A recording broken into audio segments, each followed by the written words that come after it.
My name is चंचल और आज की क्लास में हम बात करेंगे क्लास 11th के माइक्रो इकोनॉमिक्स के चैप्टर डिमांड के बारे में। अब मैं इससे पहले एक वीडियो बना चुकी हूँ इस चैप्टर पे, जिसमें मैंने आप लोगों को बताया है कि डिमांड क्या होता है और फैक्टर्स ऑफ डिमांड क्या होते हैं, या जिनको आप कह सकते हो डिटर्मिनेंट्स ऑफ डिमांड क्या होते हैं। ठीक है, तो आज की क्लास में हम बात करेंगे कि लॉ ऑफ डिमांड क्या होता है और मार्केट डिमांड, इंडिविजुअल डिमांड, ये सब चीजों के बारे में आज की क्लास में हम बात करेंगे। सबसे इंपॉर्टेंट टॉपिक जो आज का है वो है लॉ ऑफ डिमांड। पूरा चैप्टर बेस्ड है, चैप्टर ही नहीं, इकोनॉमिक्स जो है वो लॉ ऑफ डिमांड पे बेस्ड है एक तरीके से। ठीक है, तो बात करेंगे आज इन सब चीजों के बारे में। तो शुरू करते हैं अपनी क्लास बिना कोई टाइम वेस्ट किए। Let's start. मैंने आप लोगों को डेफिनेशन करवाई थी डिमांड की, जो कि क्या कहती है, quantity of a commodity that a consumer is willing and able to buy at each possible price during a given period of time. ठीक है, ये मैंने आप लोगों को बताया था डिमांड क्या होती है। अब देखो, इंडिविजुअल डिमांड क्या होता है, जहां पर कंज्यूमर वर्ड आ जाएगा। पूरी डेफिनेशन वही है, सिर्फ क्या हो जाएगा, जहां पे कंज्यूमर वर्ड आ जाएगा वहां पे इंडिविजुअल डिमांड है, और जहां पे कंज्यूमर्स आ जाएगा, क्या आ जाएगा, कंज्यूमर्स, तो वो आपकी बन जाएगी मार्केट डिमांड। सिर्फ इतना सा फर्क है, पूरी डेफिनेशन सेम है। यानी कि इंडिविजुअल डिमांड किसी एक पर्टिकुलर इंडिविजुअल की, और मार्केट डिमांड जिसमें बहुत सारे इंडिविजुअल्स क्या है, इंक्लूडेड है। तो हम मार्केट डिमांड कैसे फाइंड आउट करेंगे, इंडिविजुअल डिमांड्स का सम टोटल कर दो तो आपके पास क्या आ जाएगी, मार्केट डिमांड आ जाएगी। ठीक है, अब हम बात करते हैं मार्केट डिमांड के डिटर्मिनेंट्स कौन कौन से हैं। जो मैंने आपको डिमांड के फैक्टर्स करवाए थे, जितने भी डिटरमिनेंट्स डिमांड के थे वो, और साथ में तीन और एडेड है इसमें। पहला है size and composition of population.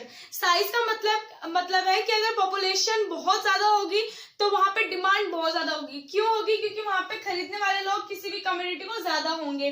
ठीक है, और जहां पे पॉपुलेशन कम होगी वहां पे लेस डिमांड होगी। क्या होगी, लेस डिमांड होगी। क्यों होगी, क्योंकि पॉपुलेशन में बहुत कम लोग हैं जो कि पर्टिकुलर कम्युनिटी को परचेज कर सकते हैं। ठीक है, तो ये हो गया साइज। दूसरा है कंपोजिशन। कंपोजिशन मतलब पॉपुलेशन में ज्यादा फीमेल्स है या फिर मेल्स है। ठीक है, ओल्ड पॉपुलेशन ज्यादा है या फिर यंगर पॉपुलेशन ज्यादा है। ठीक है, उस पॉपुलेशन में यंग जनरेशन ज्यादा है। ठीक है ना, अगर पॉपुलेशन मान लो लेडीज की ज्यादा है तो आपको कैसे आर्टिकल्स मिलेंगे, जैसे लिपस्टिक, साड़ीज, ठीक है ना, ये सब आर्टिकल्स मिलेंगे आपको ज्यादा।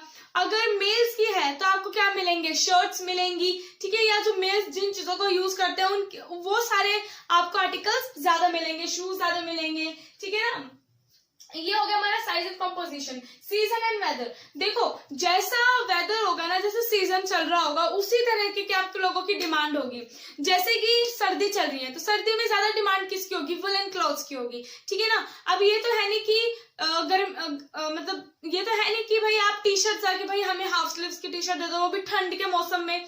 ठीक है, तो जैसा सीजन है या जैसा वेदर होगा, अगर मान लो कि रेनी सीजन चल रहा है अभी, ठीक है, तो आप ये कि आप जाके क्या मांगोगे, भैया अम्ब्रेला दे दो, ऐसी चीजें आप लोग ज्यादा मांगोगे। ठीक है, तो जैसा सीजन या जैसा वेदर होगा उसी तरीके की डिमांड, मतलब वो मार्केट में वो चीजें ज्यादा आएंगी, सप्लाई में ज्यादा होंगी क्योंकि डिमांड उनकी बहुत ज्यादा है। अब थर्ड है डिस्ट्रीब्यूशन ऑफ इनकम, यानी कि इनकम किस तरह से डिस्ट्रीब्यूटेड है। क्या इनकम ज्यादा, मतलब जो पर्टिकुलर कंट्री है उसमें रिच ज्यादा है और पुअर कम है, या पुअर ज्यादा है रिच कम है, या दोनों इक्वल है। अगर मान लो अनइवन डिस्ट्रीब्यूशन है, यानी कि कोई कंट्री है जिसमें रिच ज्यादा है और पुअर कम है, या फिर पुअर ज्यादा है या रिच कम है, तो ऐसी कंट्रीज में क्या होगा कि जो डिमांड होगी ना वो कम होगी। क्या होगी, जो डिमांड होगी वो कम होगी। ठीक है, जहाँ पे अनइवन डिस्ट्रीब्यूशन है, क्या है, अनइवन डिस्ट्रीब्यूशन।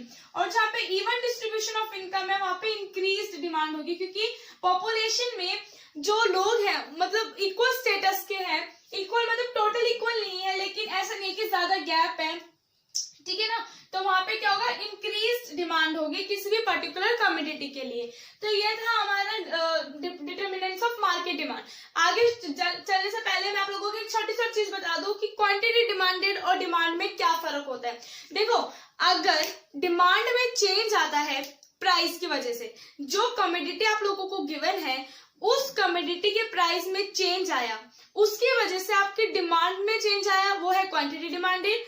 और जो दूसरे फैक्टर्स बच गए प्राइस के अलावा, रुको देखो मैंने आप लोगों को फैक्टर्स करवाए थे कुछ पिछली क्लास में डिमांड को जो डिटरमाइन करते हैं। ठीक है, जैसे कि मैंने आप लोगों को कौन कौन से करवाए थे। पहला तो था प्राइस ऑफ कमोडिटी इटसेल्फ। ठीक है, दूसरा था price of related goods, price of related goods, ठीक है। और थे इनकम ऑफ कंज्यूमर,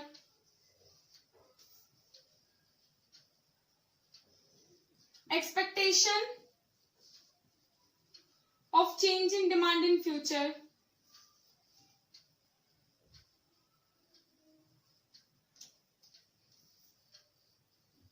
ठीक है ना। अब एक देखो यहाँ पे अगर, और एक था taste and preferences, taste and preferences.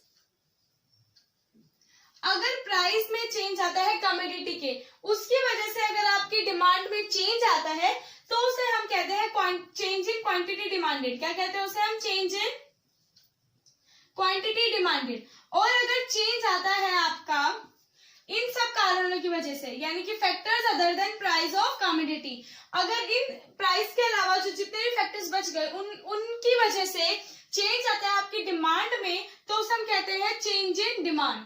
क्या कहते हैं? चेंज इन डिमांड, ठीक है। तो जो ये डिमांड होती है ना, ये डिमांड एक कोई पर्टिकुलर क्वांटिटी को लेके नहीं होती है। डिमांड आपको हर चीज कवर कर देती है आपका, लेकिन जो क्वांटिटी डिमांडेड होती है ना, ये आपकी पर्टिकुलर क्वांटिटी को लेके होती है, किसी भी पर्टिकुलर कमोडिटी की, ठीक है। तो ये था क्वांटिटी डिमांडेड और चेंज इन क्वांटिटी डिमांडेड। अब आगे चलते हैं, बात करते हैं कि मार्केट शेड्यूल क्या होता है और इंडिविजुअल डिमांड शेड्यूल क्या होता है। अब देखते हैं कि डिमांड शेड्यूल क्या होता है।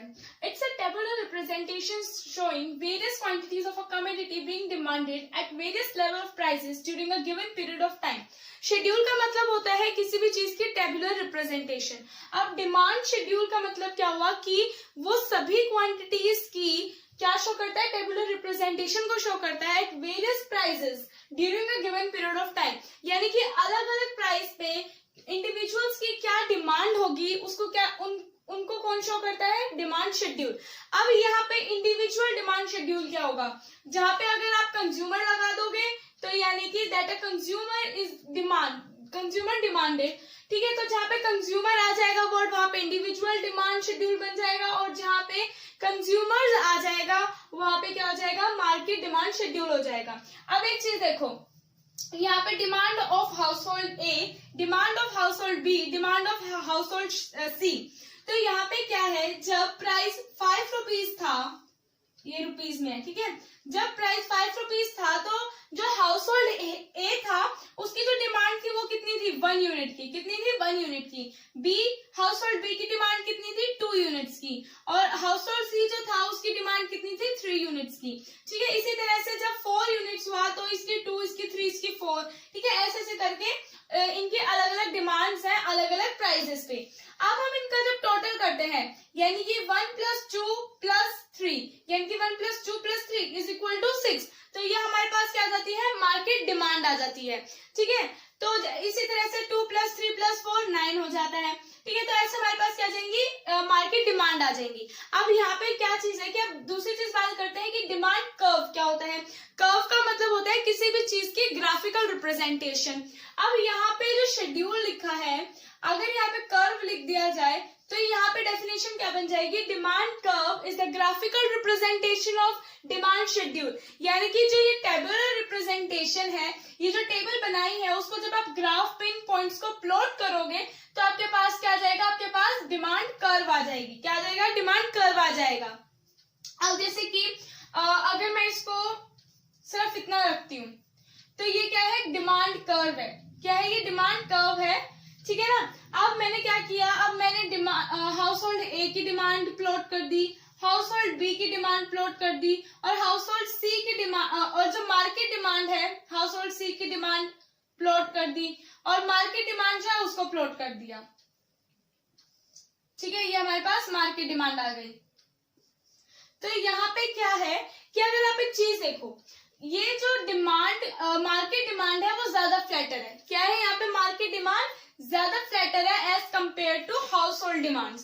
तो ऐसा क्यों होता है? अगर आप ये देखो तो यहाँ पे ये 1 यूनिट का चेंज आ रहा है। कितनी यूनिट्स का चेंज आ रहा है? 1 यूनिट का। 2 में से 1 गया 1, 3 में से 2 गया 1, 4 में से 3 गया 1, और यहाँ पे भी 1 यूनिट्स का चेंज आ रहा है। लेकिन अगर आप यहाँ देखो तो यहाँ पे 3 यूनिट्स का चेंज आ रहा है। कितनी यूनिट्स का चेंज है? 3 यूनिट्स। यहाँ पे भी 3, यहाँ पे भी 3, यहाँ पे भी 3। तो एक चीज देखो कि जो जितना चेंज हाउस होल्ड डिमांड में आ रहा है उससे कई गुना चेंज किसमें आ रहा है, मार्केट डिमांड। यानी कि जब प्राइस 5 से 4 हुआ तो मार्केट डिमांड में ज्यादा चेंज आया, जिसकी वजह से मार्केट डिमांड जो होती है वो ज्यादा फ्लैटर होती है as compare to individual demand. ठीक है, तो जो मेन चीजें थी वो मैं आप लोगों को बता रही हूँ। So this is more flatter. क्या है ये, more flatter than household demands. वो मैंने बता दिया क्यों, क्योंकि जब प्राइस में चेंज होता है तो जो प्रोपोर्शनेट चेंज आता है मार्केट डिमांड में ये कई गुना ज्यादा होता है as compare to the proportionate change in individual demand. अब यहाँ पे बात करते हैं कि डिमांड कर्व का स्लोप क्या होता है। देखो, डिमांड कर्व का स्लोप होता है प्राइस में जो चेंज आया divided by change in quantity demanded. यानी कि जो प्राइस में चेंज है डिवाइडेड बाय क्वांटिटी डिमांडेड में कितना चेंज आया। जैसे यहाँ पे प्राइस में कितना चेंज आया, 5 से 4 हुआ, तो यानी कि 5 minus 4 divided by quantity demand में कितना चेंज आया, 1 से क्या हुआ, 2 हुआ। तो हम कैसे लिखते हैं, जो हमारे पास फाइनल आउटपुट आया ये माइनस जो इनिशियल था, यानी कि जो हमारे पास न्यू प्राइस है वो माइनस जो हमारे पास पुराना प्राइस था। ठीक है, डिवाइडेड बाय जो हमारे पास न्यू क्वांटिटी डिमांडेड है विच इज 2 माइनस 1। ये क्या है, -1। तो ये कितना आ गया हमारे पास, -1। क्या आ गया ये, -1। अब ये जो माइनस है ना वो क्या डिनोट करता है, देखो इकोनॉमिक्स में माइनस का मतलब होता है हमेशा, इकोनॉमिक्स में माइनस का मतलब होता है इनवर्स रिलेशनशिप। यानी कि जो प्राइस है और जो क्वांटिटी डिमांड की गई है उन दोनों में हमेशा इनवर्स रिलेशनशिप रहेगा। यानी कि अगर प्राइस बढ़ेगा तो क्वांटिटी डिमांड कम हो जाएगी और अगर प्राइस कम हो गया तो क्वांटिटी डिमांड बढ़ जाएगी। तो इस माइनस का साइन है भी यहाँ पे कि जो प्राइस है वो क्या हो रहा, यहाँ पे क्या है कि यहाँ पे इनवर्स रिलेशनशिप है। ठीक है ना, ये समझ में आया। और इस माइनस का मतलब अगर हम सिर्फ प्राइस में देखें, इस प्राइस में सिर्फ अगर माइनस चेंज इन प्राइस अगर माइनस में होता है तो इसका मतलब होता है कि प्राइस कम हो गया, यानी कि क्या हो गया, कुछ भी चीज डिक्रीज हो रही है। अभी माइनस है ना इधर, तो यहाँ पे अगर चेंज इन प्राइस में माइनस साइन आता है तो उसका मतलब होता है कि आपकी कोई भी चीज डिक्रीज हुई है। जैसे यहाँ पे देखा ना 5 से 4 यानी कि प्राइस डिक्रीज हो गया। अगर यहाँ पे अगर पहले क्वांटिटी डिमांड 2 होती और बाद में 1 हो जाती तो ये हो जाता 1 माइनस 2, यानी कि क्वांटिटी डिमांड कम हो गई। माइनस मतलब कोई भी चीज कम हो गई।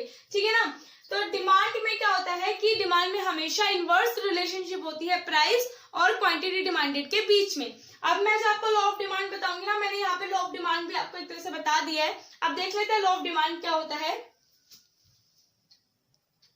अब देखो यहाँ पे लॉ ऑफ डिमांड क्या कहता है, it states the inverse relationship between price and quantity demanded keeping other factor constant. यहाँ पे इंपॉर्टेंट लाइन क्या है, जो दूसरे फैक्टर्स होते हैं वो कांस्टेंट होते हैं। अब दूसरे फैक्टर्स कौन कौन से थे, price of related goods, income of the consumer और जो बचे हुए थे। ठीक है ना, मैंने आप लोगों को भी बताया था। ठीक है, तो लॉ ऑफ डिमांड ये कहता है कि प्राइस, किसका प्राइस, कमोडिटी का, खुद का कमोडिटी का प्राइस और उस कमोडिटी की डिमांड, ठीक है, इन दोनों के बीच में जो रिलेशनशिप है वो कौन सी होती है, वो इनवर्स रिलेशनशिप होती है। तो लॉ ऑफ डिमांड कहता है कि जो प्राइस है और जो क्वांटिटी डिमांडेड है इन दोनों के बीच में इनवर्स रिलेशनशिप है। यानी कि अगर प्राइस बढ़ता है तो क्वांटिटी कम होगी, यानी कि क्वांटिटी डिमांडेड कम होगी, और अगर प्राइस कम हो जाता है तो क्वांटिटी डिमांडेड बढ़ जाएगी। आपको सिर्फ यहाँ तक लिखने से काम नहीं चलेगा, आपको ये पूरा आगे लिखना पड़ेगा। दैट इज, ये पूरा आप लोगों को समझाना पड़ेगा, नहीं तो आप लोगों के हाफ मार्क्स डिडक्ट हो सकते हैं। अब यहाँ पे इस लॉ ऑफ डिमांड को फर्स्ट लॉ ऑफ परचेज भी कहा जाता है। जनरली तो लॉ ऑफ डिमांड के नाम से ही जाना जाता है, लेकिन कई जगहों पे इसको फर्स्ट लॉ ऑफ परचेज की तरह भी यूज करते हैं कुछ लोग। ठीक है ना, अब देखो यहाँ पे ये डिमांड कर्व है। मैंने आप लोगों को डिमांड कर्व क्या बताया था, it's the tabular representation of demand schedule. ठीक है, और डिमांड शेड्यूल अभी क्या बताया था कि ये वेरियस क्वांटिटीज को शो करता है जो कि कंज्यूमर डिमांड करता है एट वेरियस प्राइसेस। ठीक है ना, अब यहाँ पे देखो कि ये क्या है, डाउनवर्ड स्लोपिंग है। क्या है ये डिमांड का विधर, डाउनवर्ड स्लोपिंग है। क्यों, इस डाउनवर्ड स्लोपिंग मैंने आप लोगों को पिछले क्लासेस में बताया। डाउनवर्ड स्लोपिंग का मतलब है कि अगर एक बढ़ रहा है तो दूसरा कम हो रहा है, विच इज इनवर्स रिलेशनशिप। ठीक है ना, अब ये चीज तो डाउनवर्ड स्लोपिंग है, एक चीज इनवर्स रिलेशनशिप है। तीसरी चीज क्या है कि इसमें कुछ स्पेसिफिकेशन नहीं होती कि किस प्रोपोर्शनेट, मतलब कितना प्रोपोर्शनेट चेंज आएगा डिमांड में।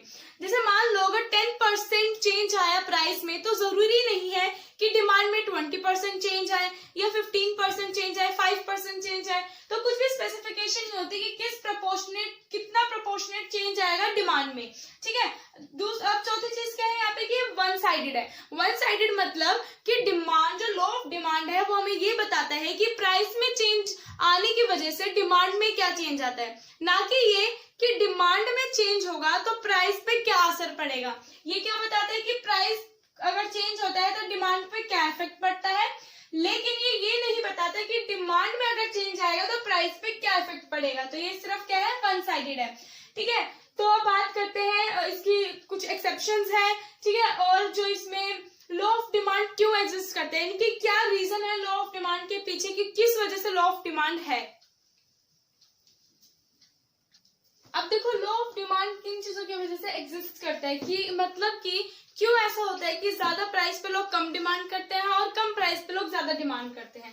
पहला रीजन है law of diminishing marginal utility. Law of diminishing marginal utility क्या कहता है, मैंने आप लोगों को बताया था that as we consume more and more unit of a commodity, the MU derived from each successive unit goes on decreasing। यानी कि जैसे जैसे हम ज्यादा यूनिट्स को कंज्यूम करेंगे किसी भी कमोडिटी की, तो उससे मिलने वाली मार्जिनल यूटिलिटी क्या हो जाएगी, कम हो जाएगी। ये क्या कहता है, law of diminishing marginal utility. अब एक बात बताओ, आप किसी भी चीज को डिमांड कब करोगे, जब आपको उससे यूटिलिटी मिल रही है, जब आपको उससे सेटिस्फेक्शन मिल रही है, ठीक है। जैसे अब आपको करेला पसंद नहीं है, अब आप अपनी मम्मी को बोलोगे मम्मी करेला मत लेकर आया करो मार्केट से, मेरे को बिल्कुल भी पसंद नहीं है, यानी कि आपको उससे सेटिस्फेक्शन नहीं मिल रही, तो आप उस चीज की डिमांड नहीं कर रहे, आप उस चीज की मांग नहीं कर रहे हो, ठीक है ना। अब अगर मैं कहूँ जैसे आपको लेडी फिंगर बहुत ज्यादा पसंद है, तो आप क्या कहोगे कि हाँ मम्मी भिंडी लेकर आया करो, मुझे भिंडी बहुत ज्यादा पसंद है ना। तो आप क्या करोगे, उस चीज की डिमांड करोगे। तो यानी कि आपकी डिमांड डिपेंड करती है कि आपको उस पर्टिकुलर कम्युनिटी से कितनी सेटिस्फेक्शन मिल रही है।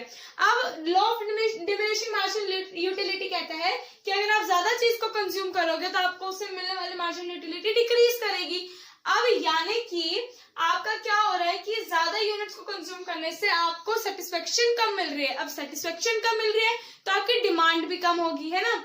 तो यानी कि लॉ ऑफ डिमांड जो है किस पे बेस्ड है, law of diminishing marginal utility पे बेस्ड है। Since additional unit of a commodity gives the consumer less satisfaction, क्योंकि एडिशनल यूनिट कम सेटिस्फेक्शन देती है तो इंडिविजुअल क्या करता है, कम डिमांड करता है उस पर्टिकुलर क्वांटिटी को किसी भी कमोडिटी की। Additional units will be demanded only at lower prices, यानी कि आप जब प्राइस कम हो जाएगा तभी आप उस चीज की डिमांड करोगे, अदरवाइज आप उस चीज की डिमांड नहीं करोगे, क्योंकि आप जितना प्राइस पे करो उतनी सेटिस्फेक्शन आपको मिल नहीं रही, ठीक है ना। तो यही है कि आप डिमांड कब ज्यादा करोगे, जब कम प्राइस कम हो जाएंगे, और जब ठीक है ना, और जब डिमांड कम कब कर दोगे, जब प्राइसेस बढ़ जाएंगे। तो ये था हमारा law of diminishing marginal utility की वजह से लॉ ऑफ डिमांड हमने ऑपरेट किया, ठीक है। अब नेक्स्ट देखते हैं अपना इनकम इफेक्ट। ओके, अब देखते हैं इसका इनकम इफेक्ट। अब एक इनकम इफेक्ट का मतलब क्या होता है, सबसे पहले तो ये जानते हैं, a change in quantity demanded as a result of change in real income caused by change in price of commodity is called income effect। Wait क्या बोल दिया, ये समझ में नहीं आया ना। देखो अभी इधर देखो, ये कह रहा है कि जब प्राइस में चेंज हुआ तो उस प्राइस के चेंज होने की वजह से आपकी रियल इनकम में जो चेंज आया उसका डिमांड पे क्या इफेक्ट पड़ेगा, उसे हम कहते हैं इनकम इफेक्ट, ठीक है। यानी कि प्राइस के चेंज होने की वजह से रियल इनकम में जो चेंज आया उसकी वजह से जो क्वांटिटी डिमांडेड में चेंज आया। अब देखो समझाती हूँ कैसे। जैसे मान लो जैसे आपके पास इनकम है 20 रुपीज की, ठीक है, और आप चॉकलेट खरीदने जाते हो और वो बोलते हैं कि भाई एक चॉकलेट 10 रुपए की है। क्या है, एक चॉकलेट 10 रुपए। आपकी क्या है, इनकम है, रियल इनकम। ये आपकी रियल इनकम है और यहाँ आपके पास क्या है, प्राइस ऑफ चॉकलेट। तो आप क्या कर सकते हो, आप 10-10 रुपए की 2 चॉकलेट खरीद सकते हो। तो आपने कितनी क्वांटिटी खरीदी, क्वांटिटी डिमांडेड, कितनी चीज आपने कितनी खरीदी, 2 क्वांटिटी खरीदी चॉकलेट की, ठीक है, 2 यूनिट्स। आपने क्या किया, आपके पास 20 रुपए थे, 10 रुपए की एक चॉकलेट थी, आपने 2 चॉकलेट खरीद ली। अब अगर मैं यहाँ बोलूं कि प्राइस कम होके 5 रुपए हो गए, ठीक है, तो अब आप कितनी क्वांटिटी खरीद सकते हो? 4 यूनिट्स। कितनी यूनिट्स खरीद सकते हो? 4 यूनिट खरीद सकते हो। क्यों? क्योंकि अब क्या हुआ कि प्राइस कम हो गया। अब प्राइस क्या हो गया? 10 से 5 रुपए हो गया, 10 से 5 रुपए हो गया। उसकी वजह से 2 चॉकलेट आप 10 रुपए में खरीद सकते हो। अब क्या कर सकते हो? आप 2 चॉकलेट जो है वो 10 रुपए में खरीद सकते हो। अब 10 रुपए आपके पास बच गए, यानी कि अब आपकी रियल इनकम जो थी वो बढ़ गई। क्यों बढ़ गई? पहले आप 20 रुपए में 2 चॉकलेट खरीद पा रहे थे, अब आप 20 रुपए में 4 चॉकलेट खरीद सकते हो, यानी कि आपकी परचेसिंग पावर बढ़ गई है एक तरह से, ठीक है, रियल इनकम बढ़ जाने की वजह से। तो जब प्राइस कम हुआ तो आपकी जो रियल इनकम थी वो बढ़ गई। अब उसके बढ़ने की वजह से अब आप 2 यूनिट के जगह 4 यूनिट खरीद रहे हो उस कमोडिटी की, यानी कि चॉकलेट अब आप 4 यूनिट्स खरीद सकते हो। तो ये भी वही कह रहा है, when price of commodity falls less has to be spent on purchase of that commodity. क्योंकि अब प्राइस कम हो गया तो आपको कम खर्चा करना पड़ेगा।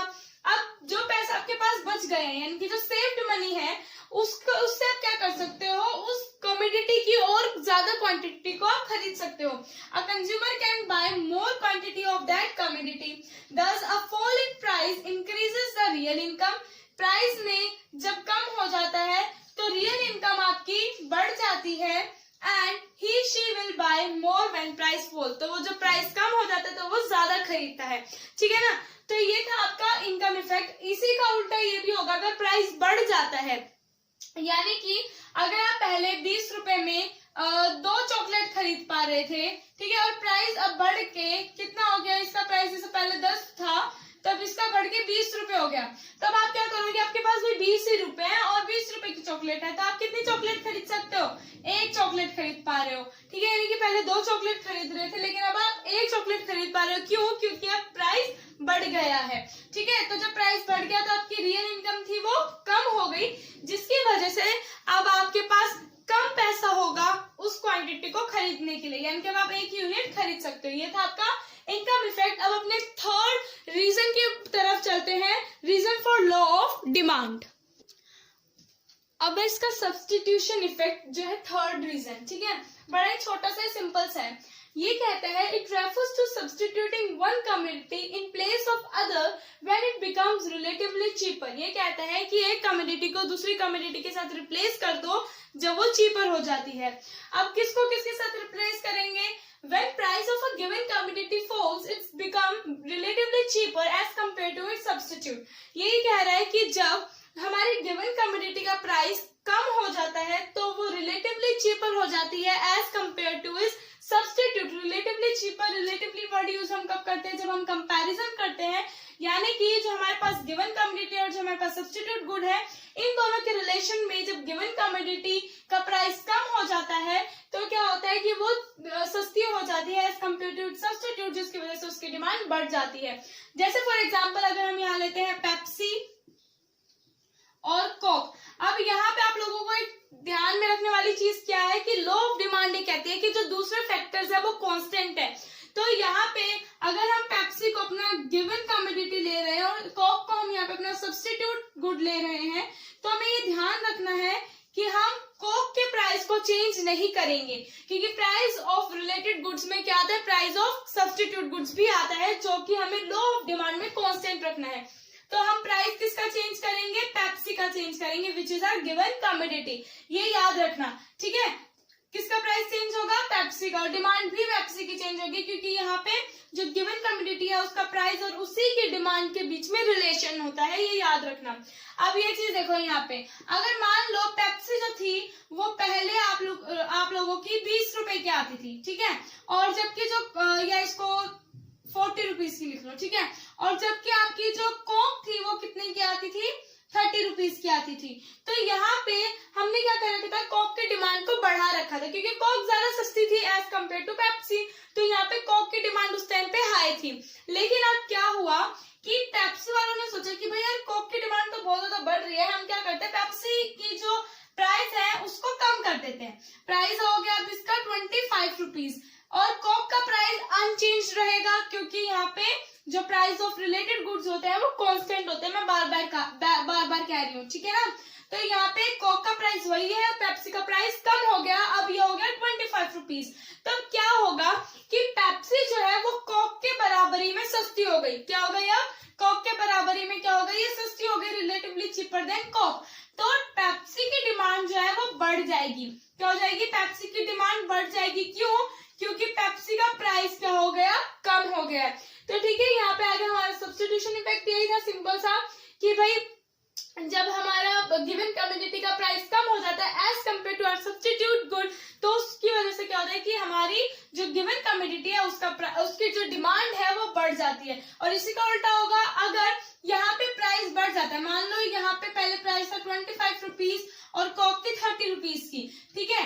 तो यहाँ पे उस टाइम पे क्या था कि पेप्सी की डिमांड ज्यादा थी, ठीक है। अब क्या हुआ कि पेप्सी की डिमांड, जो प्राइस था पेप्सी का वो बढ़ गया, पेप्सी का प्राइस बढ़ के अब हो गया 40 रुपीज, ठीक है। यहाँ हो गया 40 रुपीज, ठीक है, 40 रुपीज हो गया।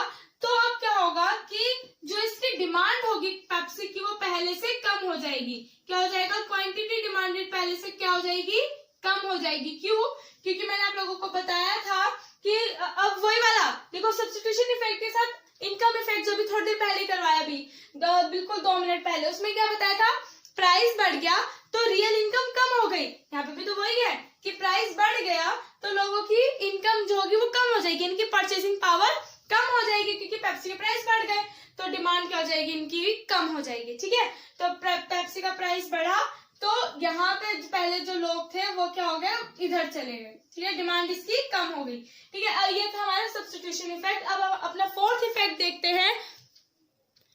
अब अपना जो लास्ट रीजन है वो है नंबर ऑफ कंज्यूमर्स, और जिसको हम कह सकते हैं एडिशनल कंज्यूमर्स। देखो, इसको बताने से पहले एक बात बताओ कि जैसे मान लो 2 तरीके के लोग हैं, ठीक है।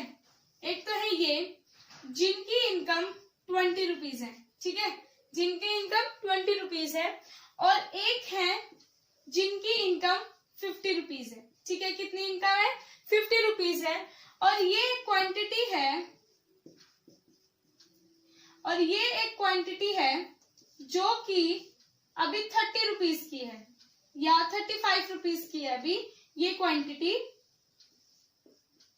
ठीक है। ये क्वांटिटी है, ये कितने की है? 35 रुपीज की है। तो अभी यहाँ क्या होगा कि इसको परचेज करने वाले कितने लोग हैं? सिर्फ ये हैं। कितने लोग हैं जो इसको परचेज कर सकते हैं 35 रुपीज की क्वांटिटी को? वो सिर्फ ये लोग हैं, ठीक है। तो अब क्या होगा कि सिर्फ ये लोग इस क्वांटिटी को अभी परचेज कर पा रहे हैं, लेकिन अगर मैं इसका प्राइस चेंज कर दूं और यहाँ लिख दूं 15 रुपीज, तो अब ये लोग भी इस क्वांटिटी को परचेज कर सकते हैं। ये लोग भी क्या कर सकते हैं? इस क्वांटिटी को परचेज कर सकते हैं। यानी कि जब प्राइस कम हुआ तो 2 चीजें होंगी। पहला कि अभी ये दोनों तरीके के लोग इस क्वांटिटी को कंज्यूम कर सकते हैं। दूसरा कि इन लोगों की जो रियल इनकम है वो इंक्रीज कर जाएगी। देखो, इंटर रिलेटेड है, इनकी जो रियल इनकम है वो इंक्रीज कर जाएगी। रियल इनकम इंक्रीज कर जाएगा मतलब ये नहीं है कि इनकम इनकी बढ़ के 65 रुपीज या 55 रुपीज हो जाएगी, नहीं, इनकम नहीं बढ़ेगी, बिकॉज इनकम जो है वो बढ़ा देना भी फैक्टर अदर देन प्राइस है, ठीक है। तो इनकम, रियल इनकम बढ़ने का मतलब है कि अब 50 रुपए में जितनी चीजें पहले खरीद पा रहा था उससे ज्यादा क्वांटिटी अब खरीद पाएगा, ठीक है। जो चॉकलेट वाला एग्जाम्पल दिया था, तो 2 चीजें हुई, एक तो अब ये लोग भी इस क्वांटिटी को खरीद सकते हैं, और दूसरा इन लोगों की रियल इनकम बढ़ गई, मतलब अब जितनी क्वांटिटी ये पहले खरीद पा रहे थे अब उससे ज्यादा क्वांटिटी ये लोग खरीद सकते हैं, ठीक है। तो यही है additional consumers. When price of commodity falls, जब प्राइस कम हो जाता है, there are 2 effects. First one is new buyers enter the market, यानी कि अब जो लोग पहले उस चीज को नहीं खरीद पा रहे थे वो लोग भी इस चीज को खरीद सकते हैं बिकॉज ऑफ रिड्यूस प्राइस। तो प्राइस कम हो गया तो उनकी परचेसिंग पावर बढ़ जाएगी, ठीक है। तो new buyers enter the market, that consumers who could not afford to buy earlier start demanding it at reduced price, ठीक है, प्राइस कम होने के बाद। दूसरा, old consumers यानी कि previous consumers purchase more of the same commodity by spending the same amount of money, यानी कि अब उतनी ही पैसे को खर्च करके ये लोग ज्यादा क्वांटिटी खरीद सकते हैं, ठीक है ना। As a result, demand increased by previous and additional buyers when price price falls, यानी कि जब प्राइस कम हुआ तो जो पहले बायर्स थे और जो एडिशनल बायर्स आए वो ज्यादा चीज को ज्यादा डिमांड करेंगे, मतलब ठीक है। तो ये थे हमारे reasons for law of demand. अब जो इसके बचे हुए टॉपिक्स हैं वो आप लोगों को अगली वीडियो में करवाऊंगी। तब तक आप लोगों को जितना सारा मैंने आपको पढ़ाया है वो सब कुछ रिवाइज करना है।